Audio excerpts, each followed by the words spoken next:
Hello aspirants, I welcome you all at परचम classes.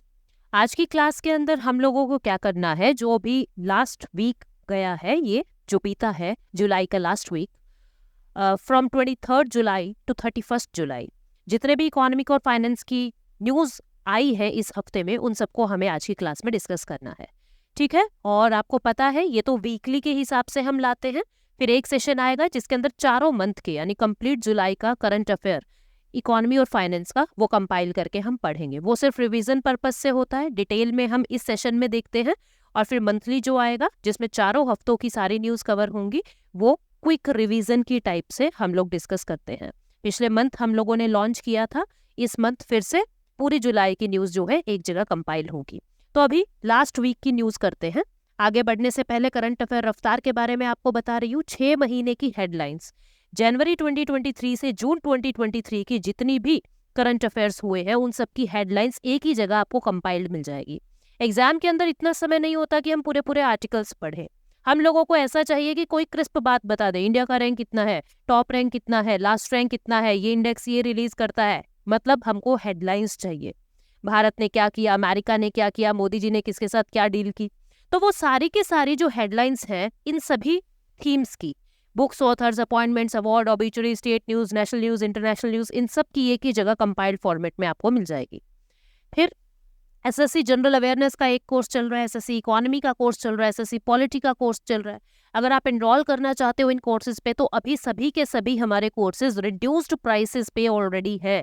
इसीलिए कोई कूपन कोड आप नहीं लगाओगे, कोई कूपन कोड लगाए बिना ही ऑलरेडी प्राइस काफ़ी कम है। ठीक है, तो ये कोर्सेज चल रहे हैं, सारे कोर्स हमारे रिकॉर्डेड फॉर्मेट में होते हैं ताकि किसी का समय बर्बाद ना हो। तो अभी देखते हैं कि कौन कौन सी न्यूज़ हमें इस हफ्ते की कवर करनी है। सबसे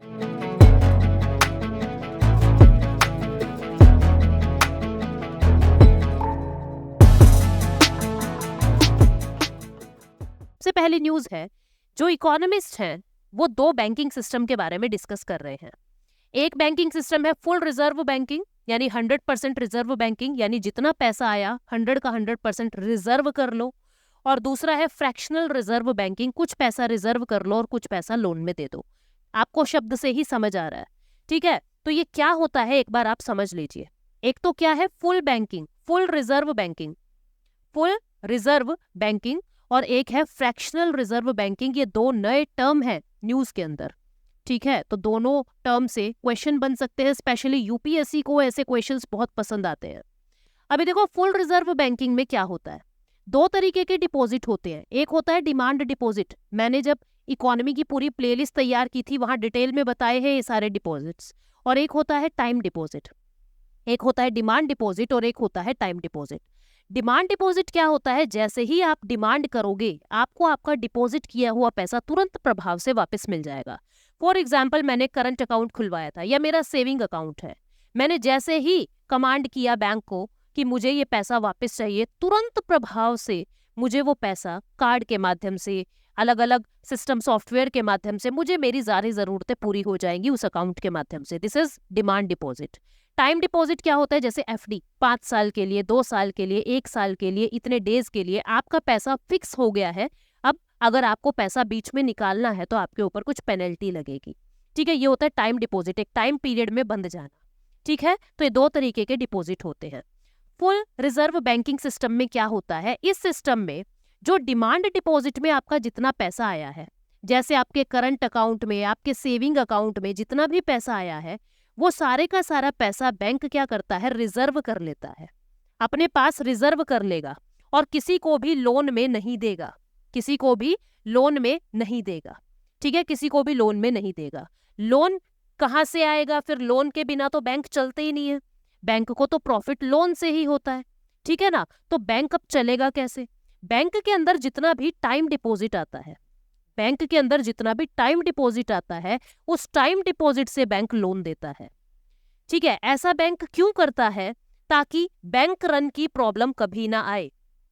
ये बैंक रन की प्रॉब्लम क्या होती है, ये भी एक नया शब्द है जो आपको समझना है। बैंक रन की प्रॉब्लम ये होती है स्टूडेंट्स कि जैसे बहुत सारे लोग एक ही वक्त में बैंक के पास चले गए कि हमें तो हमारा पैसा वापस चाहिए। ऐसा कब होता है, जब कोई ऐसे अफवाह, कोई ऐसे र्यूमर्स फैल जाए कि फला बैंक तो बर्बाद हो रहा है, और मान लीजिए मेरे और आपके हम सब के अकाउंट उस बैंक के अंदर थे और हम सब ने उसके अंदर एक ह्यूज अमाउंट जमा करवाया हुआ था। अब हम सब अपने अपने व्हीकल उठाएंगे और उस बैंक के सामने पहुंच जाएंगे कि भैया हमारा पैसा तो वापस कर दो, हमें नहीं पता तुम्हारा क्या होगा, हमारा पैसा वापस कर दो। अब बैंक क्या करता है, जितना पैसा आया है उसके पास वो सारा लोन में पहुंचा देता है। तो ऐसी परिस्थिति को क्या कहा जाता है? ऐसी परिस्थिति को बैंक रन कहा जाता है। क्या कहा जाता है? बैंक रन कहा जाता है। ठीक है, जब बैंक भाग रहा है आप लोगों के पैसे जुटाने के लिए, ऐसे याद रखो, बैंक रन। ठीक है, इसको कहेंगे बैंक रन। तो फुल रिजर्व बैंकिंग सिस्टम के अंदर कभी भी बैंक रन की सिचुएशन नहीं आती है, क्योंकि वो आपके डिमांड डिपॉजिट का 100% पैसा बैंक के अंदर ही रखते हैं, किसी को लोन में देते ही नहीं। लोन में क्या देते हैं? लोन में जो टाइम डिपॉजिट का पैसा होता है, केवल वो पैसा लोन में देते हैं। ठीक है, केवल उस पैसे को लोन में देंगे, तो वहां पे कोई दिक्कत होती ही नहीं है। ऐसा तो है नहीं आज जमा कराया और कल कोई मांगने आ गया। तो यहाँ पे आप फुल रिजर्व सिस्टम में बैंक रन की सिचुएशन से बच सकते हो। फ्रैक्शन में क्या होता है, जितना आपके पास अमाउंट है, जितना डिमांड डिपॉजिट है या जितना टोटल डिपॉजिट है, डिमांड डिपॉजिट, टाइम डिपॉजिट जितना, उससे ज्यादा आप लोन दे देते हो। उससे ज्यादा आप लोन दे देते हो। इससे फायदा क्या है? इससे फायदा ये है, लोन आसान मिल रहे हैं तो लोग पैसा लेके अलग अलग फील्ड्स के अंदर डिमांड करेंगे, जिससे हमारे देश की इकोनॉमी ग्रो हो सकती है, क्योंकि जितना डिमांड होगा उतना प्रोडक्शन होगा, उतना ही जीडीपी बढ़ेगा और उतनी ही हमारी इकोनॉमी ग्रो होगी। लेकिन इससे प्रॉब्लम्स क्या हो सकती है? बैंक रन की प्रॉब्लम, क्योंकि आपने जितना पैसा बैंक में डलवाया था, बैंक ने वो सारा का सारा पैसा लोन में बांट दिया है। अब जब लोन में बांट दिया है तो उससे क्या होगा? अब कल को आप पैसा मांगने गए तो बैंक में पैसा ही नहीं है। इससे क्या होगा? मिसट्रस्ट होगा, बैंक के ऊपर आपका विश्वास उठेगा, आप कहोगे हमारा पैसा वापस करो, हमारा पैसा वापस करो, और सब लोग बैंक से पैसा मांगने आ जाएंगे, यानी बैंक रन की सिचुएशन आ सकती है। और दूसरा, ऐसा करने से इन्फ्लेशन भी बहुत बढ़ सकती है। तो दोनों में क्या फर्क है ये आपको पता लगा, फुल रिजर्व और फ्रैक्शनल रिजर्व। फ्रैक्शनल रिजर्व के अंदर क्या होता है, आपके पास जितना पैसा उससे भी ज्यादा आप लोन में दे देते हैं। यहाँ पे क्या होता है, आप 100 का 100 डिमांड डिपॉजिट, 100 का 100% डिमांड डिपॉजिट का आप बैंक में रिजर्व रखते हो। तो ये दो बातों पे इकोनॉमिस्ट आजकल डिस्कशन कर रहे हैं। तो न्यूज में ये दो शब्द थे, क्या होते हैं हमें समझने जरूरी थे। ठीक है, दोनों सिस्टम के खुद के कुछ प्रोपोनेंट्स और कुछ क्रिटिक्स हैं, दोनों के कुछ प्रोज एंड कॉन्स हैं। ठीक है, तो फुल रिजर्व के अंदर क्या बताया जा रहा है कि जो डिमांड डिपॉजिट है वो, उसमें बैंक स्ट्रिक्टली प्रोहिबिटेड होते हैं कि जितना भी डिमांड डिपॉजिट आया है आप उसको 100 का 100% अपने वॉल्ट्स में इनको अपने पास ही रखोगे। इसका 100 का 100% आप अपने पास होल्ड करके रखोगे। अगर आपको लैंडिंग करनी है, bank can only lend money received as time deposit, केवल टाइम डिपॉजिट के पैसे को, एफडी के पैसे को आप लोन में दे सकते हो। और फ्रैक्शनल रिजर्व के अंदर क्या होता है, इसके अंदर this allows bank to lend more money than cash they hold in their vaults. जितना पैसा उनके पास है उनके वॉल्ट्स में, उससे ज्यादा पैसा वो लोन में दे देते हैं। ठीक है, तो ये होता है आपका फ्रैक्शनल रिजर्व। यहाँ पे पोटेंशियल रिस्क किस चीज का है? बैंक रन का पोटेंशियल रिस्क इसके अंदर होता है। ठीक है, तो इमीडिएट क्राइसिस यहाँ से आ सकते हैं। तो ये दोनों टर्म्स थी जिसके बारे में हमने जाना। अगली न्यूज क्या है? RBI permits bank to open vostro accounts from 22 countries for rupee trade. ये क्या है? जब मैंने दिसंबर से अपने ये सेशंस शुरू किए थे कि हम वीकली क्लासेस करेंगे, उसके सबसे पहले हफ्ते के अंदर वोस्ट्रो और नोस्ट्रो अकाउंट मैंने समझाया था। क्योंकि एक लॉन्ग टर्म, एक लंबा समय बीत गया है, मैं फिर से आपको वोस्ट्रो अकाउंट समझाती हूँ और क्यों भारत इन वोस्ट्रो अकाउंट के पीछे पड़ा हुआ है उसको समझो। देखो, वोस्ट्रो अकाउंट क्या है और भारत ने क्या किया है। भारत ने 20 कंट्रीज के साथ ये प्रॉमिस किया है, 20 कंट्रीज के साथ ये डील की है कि आप अपना वोस्ट्रो अकाउंट हमारे देश में खोल सकते हो। वोस्ट्रो अकाउंट क्या है? मान लीजिए दिस इज इंडिया, ठीक है, एंड दिस इज जापान। मैं सिर्फ एक एग्जाम्पल के तौर पे आपको समझा रही हूँ। इंडिया और जापान, इंडिया जापान को क्या कह रहा है, आप अपना एक अकाउंट हमारे बैंक्स में ओपन कर दीजिए। ये अकाउंट किसका है? ये अकाउंट किसका है? ये अकाउंट है जापान का। किसका है? जापान का है। ठीक है, जापान का है अकाउंट। किसका है? जापान का है। पर कहाँ पे ओपन है? ये इंडिया के अंदर खुला हुआ है। और किस डिनोमिनेशन में है? रूपी में है। यहाँ पे पैसा का किस में है? रूपी में।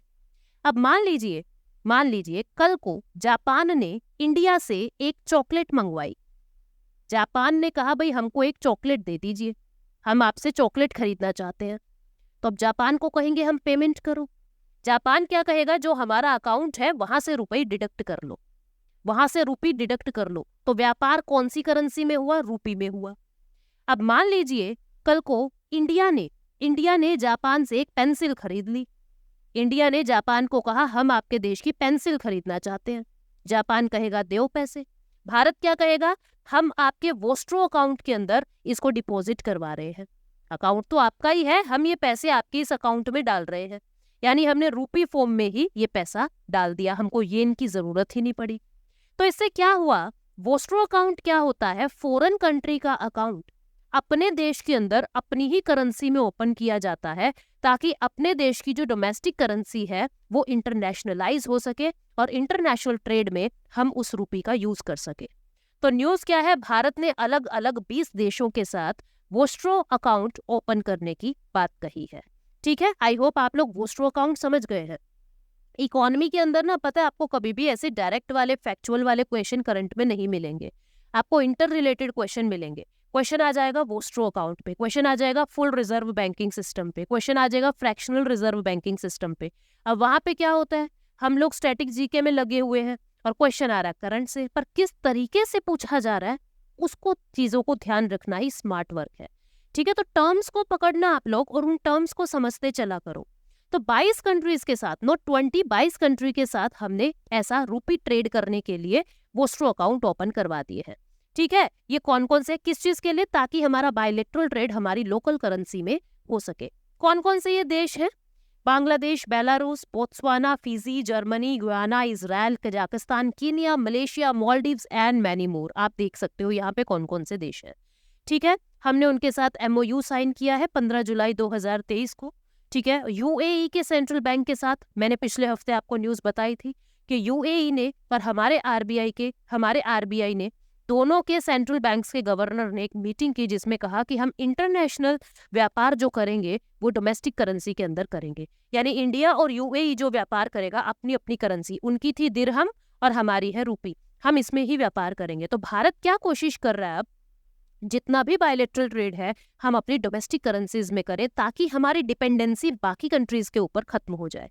ठीक है, और रूपी की भी डिमांड बढ़े, रूपी भी स्ट्रॉन्ग हो जाए, हमको डॉलर के ऊपर ही डिपेंडेंट ना रहना पड़े। ठीक है, तो ये सारी न्यूज हमने देखी।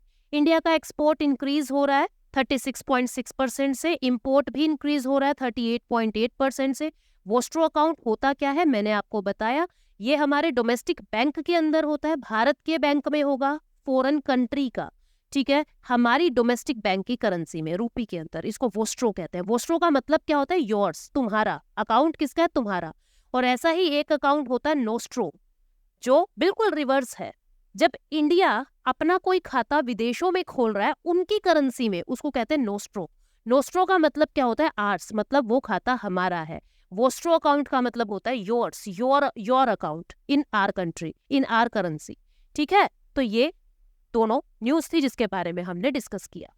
नेक्स्ट न्यूज है, Indian banks gets 5,729 crores from depositor education and awareness fund to refund unclaimed deposit. अब याद करो अनक्लेम्ड डिपॉजिट क्या थे, अनक्लेम्ड डिपॉजिट क्या थे।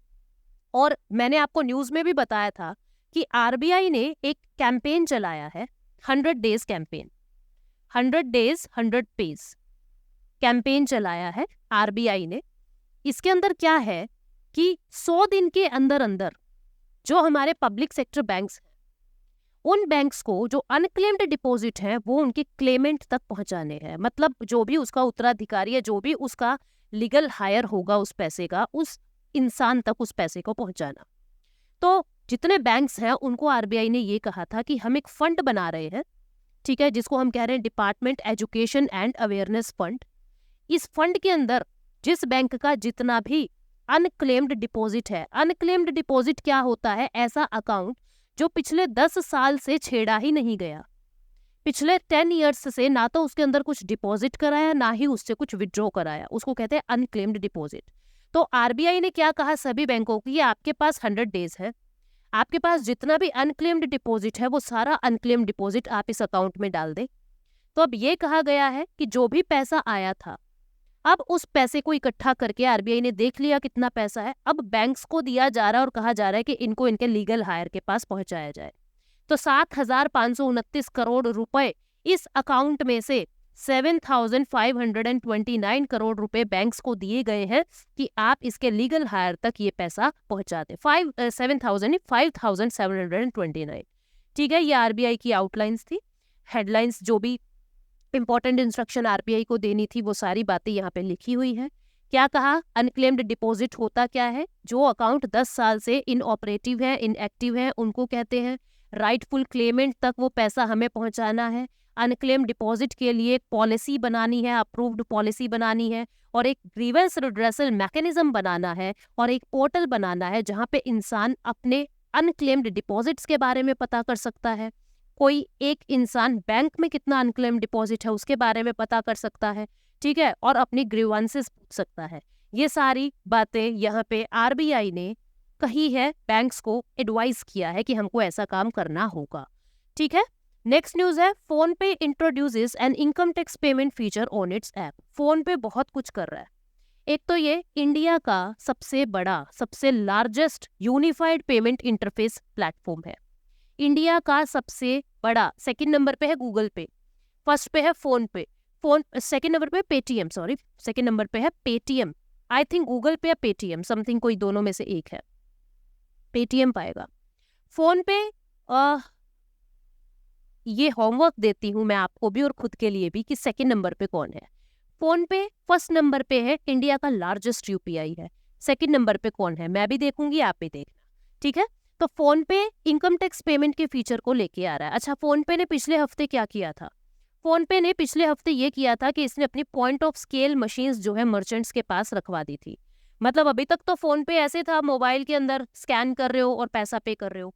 अब उन्होंने वो छोटू मशीन, वो होती है ना स्वाइप वाली, डेबिट कार्ड क्रेडिट कार्ड वाली, वो भी लॉन्च कर दिया मर्चेंट्स के पास। और अब फोन पे ने क्या किया है, इनकम टैक्स पे करना है तो फोन पे के माध्यम से आप इनकम टैक्स पेमेंट कर सकते हो। ठीक है, फोन पे जो एक डिजिटल पेमेंट प्लेटफॉर्म है, पेमेट के साथ पार्टनरशिप किया और बिजनेस टू बिजनेस पेमेंट्स को और ज्यादा इजी कर दिया इनकम टैक्स पेमेंट करने के लिए। इससे क्या होगा, कोई भी पर्सन सेल्फ असेस कर सकता है, सेल्फ असेसमेंट कर सकता है कितना पैसा देना है, कितना टैक्स भरना है, कैसे भरना है। आप क्रेडिट कार्ड की मदद से भी अपना इनकम टैक्स भर सकते हो। मान लीजिए आपके पास पैसे नहीं है इनकम टैक्स भरने का, तो आप क्रेडिट कार्ड की मदद से भी अपना पैसा भर सकते हो और आपके ऊपर कोई इंटरेस्ट नहीं लगेगा 45 डेज तक। 45 डेज तक इंटरेस्ट फ्री पीरियड तक आप वो पैसा यूज कर सकते हो। 46th डे पे इतना भयंकर ये ब्याज लगाते हैं कि समझ नहीं आता हो क्या गया। तो 45 डेज तक इंटरेस्ट फ्री जो पैसे हैं आप क्रेडिट कार्ड से पे कर सकते हो। घर बैठे टैक्स पोर्टल पे लॉगिन करके फोन पे के माध्यम से आप इनकम टैक्स पे कर सकते हो। ठीक है, इसमें आपको बहुत सारी कुछ बेनिफिट्स भी मिलेंगे, कुछ कैशबैक भी आपको मिलेगा क्योंकि ये प्रमोट कर रहे हैं खुद को। जैसे ही आप अपना टैक्स पे करोगे आपको एक यूटीआर नंबर दिया जाएगा, यूनिक ट्रांजैक्शन रेफरेंस दिया जाएगा। वो यूटीआर 24 घंटे के अंदर अंदर अपने आप जनरेट हो जाएगा और वो यूटीआर जो है वो जनरेट होने के बाद आपका जो मतलब पेमेंट है वो हो जाएगी।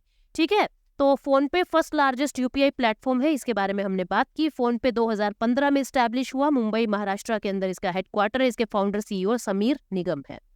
ठीक है, नेक्स्ट न्यूज है, इंडिया का जो आउटवर्ड फॉरेन डायरेक्ट इन्वेस्टमेंट है, इंडिया का आउटवर्ड फॉरेन डायरेक्ट इन्वेस्टमेंट, ये आउटवर्ड और इनवर्ड ये क्या होता है? एक नया टर्म और आ गया है, आउटवर्ड एफडीआई और इनवर्ड एफडीआई। आउटवर्ड है तो इनवर्ड भी होगा ना। ये क्या होते हैं? आउटवर्ड एफडीआई होता है जब कोई इंडियन फॉरेन में इन्वेस्टमेंट कर रहा है, जब कोई इंडियन फॉरेन इन्वेस्टमेंट कर रहा है, इसको तो हम कहेंगे आउटवर्ड एफडीआई। मतलब हमारे देश से निवेशक जा रहे हैं दूसरे देशों में। और इनवर्ड बिल्कुल आप जो समझ रहे हो, जब कोई फॉरेनर बिजनेसमैन या कोई फॉरेनर इन्वेस्टर इंडिया में आ रहा है इन्वेस्ट करने के लिए, उसको कहते हैं इनवर्ड एफडीआई। ठीक है, याद रहेगा। अब ये क्या कह रहा है कि जो हमारा आउटवर्ड एफडीआई है वो कम हो गया है पहले क्वार्टर में। 2023 के फर्स्ट क्वार्टर के अंदर ये 50% से कम हो गया है। ठीक है, यानी कि कहीं ना कहीं जो भारतीय है विदेशों में कम निवेश कर रहे हैं। पहले ये 11.12 बिलियन डॉलर था, ठीक है, 11.12 बिलियन डॉलर हो गया है 23.57 बिलियन डॉलर से, ठीक है ना। तो ये पूरी न्यूज़ थी जिसके बारे में हमने बात की। एफडीआई होता क्या है आपको पता ही है। एफडीआई क्या होता है? फॉरेन डायरेक्ट इन्वेस्टमेंट इसको कहते हैं। It refers to purchase of an asset in another country. किसी दूसरी कंट्री में जब आप कोई एसेट परचेज कर रहे हो, कोई इन्वेस्टमेंट कर रहे हो, कोई बिल्डिंग लैंड परचेज कर रहे हो या कोई एसेट परचेज कर रहे हो, उसको एफडीआई कहते हैं। नेक्स्ट न्यूज़ है, इंडिया का जो फॉरेक्स रिजर्व है वो बढ़ के 12.75 बिलियन से 609.02 बिलियन हो गया है। हमारा जो फॉरेक्स है वो बढ़ता जा रहा है। गोल्ड का, एसडीआर का, आरटीपी का, इन सब का जो कंजम्पशन, जो कलेक्शन है वो बढ़ता जा रहा है। अब ये एसडीआर क्या होते हैं, आरटीपी क्या होते हैं, जो इंटरनेशनल ट्रेड की मैंने न्यू वीडियो करवाई हुई है, यानी जो मैंने टॉपिक पढ़ाया हुआ है आपको, जिन स्टूडेंट्स को नहीं पता मैं बता दूं, परचम क्लास पे ही आपको प्लेलिस्ट मिलेगी इकोनॉमिक्स की। वहां पे मैंने सारी बेसिक बातें बताई हुई है ताकि आप न्यूज़पेपर पढ़ते वक्त परेशान ना हो किसी टर्म से। उसमें और अपडेशंस मैं करती रहूंगी। फिर से इकोनॉमी के बारे में मैं प्लान कर रही हूँ। अभी पॉलिटी की प्लेलिस्ट चल रही है, आपको पता है, ठीक है। तो इकोनॉमी मैंने करवाई हुई है, लगभग 36 वीडियोस हैं, आप उनको देख सकते हो। बहुत लेंदी वीडियोस नहीं है, 36 मिनट्स की, 30 मिनट्स की, इस तरीके से मैंने टॉपिक्स करवाए हुए हैं। तो ये क्या कह रहे हैं, इंडिया का फॉरेक्स रिजर्व बढ़ के 609.02 बिलियन हो गया है। ये weekly surge, strongest weekly surge हुआ है। एक हफ्ते में बहुत तेजी से उछाल आया है, ठीक है। यानी हमारा फॉरेक्स जो है वो स्ट्रॉन्ग होता जा रहा है। इसमें क्या कहा जा रहा है कि एक वीक का स्टेटिस्टिक्स हमने देखा है, तो इंडिया का जो यूएस जो फॉरेक्स है वो इंक्रीज होता जा रहा है। जितने भी कंपोनेंट्स हैं, एसडीआर भी इंक्रीज हो गया, गोल्ड रिजर्व भी इंक्रीज हो गया, आरटीपी भी इंक्रीज हो गया, ठीक है। कितना कितना इंक्रीज हो गया आपको ये याद नहीं रखना है, आपको ये याद नहीं रखना है, आंकड़े नहीं पूछे जाएंगे, बस आपसे ये पूछ लेंगे कि इंडियन फॉरेक्स के अंदर कौन कौन सी चीजें होती है। तो 4 चीजें होती है। एक तो फॉरेन करेंसी एसेट, यानी dollar, euro, yen, yuan, pound, foreign currency assets यानी विदेशी मुद्राएं। फिर गोल्ड होता है, ठीक है, फिर एसडीआर होता है, और फिर आरटीपी होता है, रिवर्स रिजर्व ट्रांसपोजिशन। 4 चीजें होती है जो इंडियन फॉरेक्स को बनाती है। सवाल यहां से आ सकता है, यूं नहीं पूछेंगे कि कितने प्रतिशत एसडीआर बढ़ा, कितने प्रतिशत गोल्ड बढ़ा, ये बातें नहीं होती। ये बस आपको बस पता होना चाहिए हमारा फॉरेक्स स्ट्रॉन्ग हो रहा है। नेक्स्ट न्यूज है, ministry of corporate affairs exams regional rural bank from CCI's merger control region. देखो क्या है, competition commission of India, CCI, competition commission of India, ये एक स्टैट्यूटरी बॉडी है। स्टैट्यूटरी बॉडी क्या होता है? ऐसी बॉडी जिसकी सारी पावर्स जो है किसी कानून के अंदर है, किसी एक्ट में जिसकी पावर बताई हुई है। कॉम्पिटिशन कमीशन ऑफ इंडिया कुछ रूल्स बनाती है और इनके अप्रूवल के बाद ही आप किन्हीं कंपनीज को मर्ज कर सकते हो, क्योंकि इनका मकसद क्या है, इनका एम, इनका ऑब्जेक्टिव क्या है, देश के अंदर जितना भी कंपटीशन है उसको मेंटेन रखना। क्योंकि जितना कंपटीशन होगा कंज्यूमर्स को उतना फायदा होता है, कंज्यूमर्स को चीजें उतनी सस्ती मिलती है। मोनोपोली में हमेशा नुकसान होता है, कंपटीशन में उतना ही ज्यादा कंज्यूमर्स का फायदा होता है। तो कंपटीशन कमीशन ऑफ इंडिया का क्या मकसद क्या होता है कि हमें कंपटीशन मेंटेन करना है। तो किन्हीं कंपनीज को अगर आप मर्ज कर रहे हो, बैंक्स को मर्ज कर रहे हो, तो इनका अप्रूवल लेना पड़ता है। अभी क्या कहा है, ये मिनिस्ट्री ऑफ कॉर्पोरेट अफेयर के अंदर ही आता है। मिनिस्ट्री ऑफ कॉर्पोरेट अफेयर ने ये कहा है जो आरआरबी है, यानी रीजनल रूरल बैंक है, जो रीजनल रूरल बैंक है, इन रीजनल रूरल बैंक को 5 साल के लिए एग्जेम्पशंस मिल रही है। 5 साल के लिए एग्जेम्पशन मिल रही है। किस चीज के लिए एग्जेम्पशन? कि अगर कोई मर्जर करना हो तो हमें कॉम्पिटिशन कमीशन ऑफ इंडिया से नहीं पूछना, 5 साल के लिए। ऐसे ही जब पब्लिक सेक्टर बैंक को मर्ज किया था तब भी यही कहा था कि कॉम्पिटिशन कमीशन ऑफ इंडिया से नहीं पूछना, कुछ साल का हमने एग्जेम्पशन ले लिया था। यानी अब सरकार आरआरबीज की बारी लगाएगी मर्ज करने में। अभी भारत के अंदर 43 आरआरबीज हैं, ठीक है, और 12 पब्लिक सेक्टर बैंक है। भारत के अंदर 12 पब्लिक सेक्टर बैंक है, सरकारी बैंक है, ठीक है, और 43 आरआरबी है। ये मर्ज कर करके, पहले 22 थे, 22 से 12 ले आए हम मर्ज कर करके। अब इनको कितना मर्ज करेंगे पता नहीं। ये पूरी न्यूज थी जिसके बारे में मैंने आपको बताया। हमको आरआरबी के बारे में जान लेना है, आरआरबी क्या होता है। रीजनल रूरल बैंक इसका पूरा नाम होता है, आई थिंक मैंने लिख दिया, यस, रीजनल रूरल बैंक इसका पूरा नाम होता है। इसके अंदर सेंट्रल गवर्नमेंट, स्टेट गवर्नमेंट, और स्पॉन्सर बैंक, इन तीनों के शेयर होते हैं। सेंट्रल गवर्नमेंट 50%, स्टेट गवर्नमेंट के 50% और स्पॉन्सर बैंक के 35%। स्पॉन्सर बैंक होता क्या है? स्पॉन्सरशिप करना क्या होता है? किसी को फाइनेंशियल या टेक्निकल एड देना, मदद करना। ऐसे ही हर आरआरबी का एक स्पॉन्सर बैंक होता है और वो स्पॉन्सर बैंक क्या करता है? उस बैंक की फाइनेंशियली और टेक्निकली मदद करता है। तो इसके शेयर होते हैं 35% आरआरबी के अंदर। वैसे ये पुराना है, 2018 में अमेंडमेंट हुआ था आरआरबी में, अमेंडमेंट हुआ था आरआरबी में, आरआरबी एक्ट अमेंडमेंट एक्ट 2018, जिसमें क्या कह दिया था? सेंट्रल गवर्नमेंट, स्टेट गवर्नमेंट और स्पॉन्सर बैंक, इन तीनों के जो शेयर होंगे वो होंगे 51% और 49% शेयर प्राइवेट प्लेयर्स के हो सकते हैं। ऐसा कहा गया था ताकि आरआरबी सुचारू रूप से काम कर सके और मार्केट से हम फंडिंग उठा सके। 2018 में ऐसी अमेंडमेंट करके इनकी शेयर होल्डिंग बदली थी, पर न्यूज में आज भी इन्हीं तीनों को बताया हुआ है, तो मैंने आपको दोनों बता दिए। ठीक है, तो आरआरबी सेंट्रल, स्टेट और स्पॉन्सर बैंक तीनों का शेयर होता है। भारत के अंदर अभी टोटल 43 आरआरबीज हैं। जो सबसे पहला आरआरबी बना था, फर्स्ट आरआरबी बना था, वो मुरादाबाद में बना था। कहाँ बना था? मुरादाबाद, यूपी में बना था। और जिसका नाम क्या था? जिसका नाम था प्रथम बैंक। नाम क्या था? प्रथमा बैंक। ठीक है, ये यूपी मुरादाबाद में बना था प्रथमा बैंक। और इसका स्पॉन्सर बैंक कौन था? इसका स्पॉन्सर बैंक था सिंडिकेट बैंक। इसका स्पॉन्सर बैंक था सिंडिकेट। ठीक है, तो इन बातों को याद रखोगे। तो अभी न्यूज क्या है कि कंपटीशन कमीशन ऑफ इंडिया से एग्जाम्पशंस इनको दिला दी है 5 साल के लिए। ठीक है, सेक्शन 5 और सेक्शन 6 अप्लाई इन पे नहीं होगा 5 साल के लिए, ये बातें कही गई है। आरआरबी होता क्या है, ये सब बातें मैंने आपको बता दी। और कंपटीशन कमीशन ऑफ इंडिया 14 अक्टूबर 2003 को एस्टैब्लिश हुआ था। हेडक्वार्टर न्यू दिल्ली के अंदर है। चेयरमैन रवनीत कौर है। सीसीआई एक चीफ नेशनल कंपटीशन रेगुलेटर है इंडिया के अंदर। स्टैट्यूटरी बॉडी है, मिनिस्ट्री ऑफ कॉर्पोरेट अफेयर के अंदर आती है। ठीक है, तो ये पूरी न्यूज थी जिसके बारे में हमने बात की। लास्ट न्यूज है अपनी, SEBI introduces 6 new mutual fund strategies under ESG theme. ESG क्या है? ये फुल फॉर्म काफी एग्जाम्स ने पूछी। Environment, social and governance. Environment, social and governance पहले क्या था? सिर्फ ESG थीम के अंदर, यानी environment, social and governance theme के अंदर सिर्फ एक ही तरीके के म्यूचुअल फंड्स होते थे। जैसे कि जो भी कंपनी जो एनवायरमेंट रिलेटेड या सोसाइटी रिलेटेड या गवर्नेंस रिलेटेड कोई काम कर रही है, तो उनके आप शेयर्स खरीद रहे हैं, तो वो ESG फंड में आएंगे। लेकिन अब अलग अलग कैटेगरीज बना दी है सेबी ने 6 तरीके की। कैसे? सबसे पहला, exclude securities will be based on certain ESG related activities, business practices and business segments. ये क्या कह रहा है?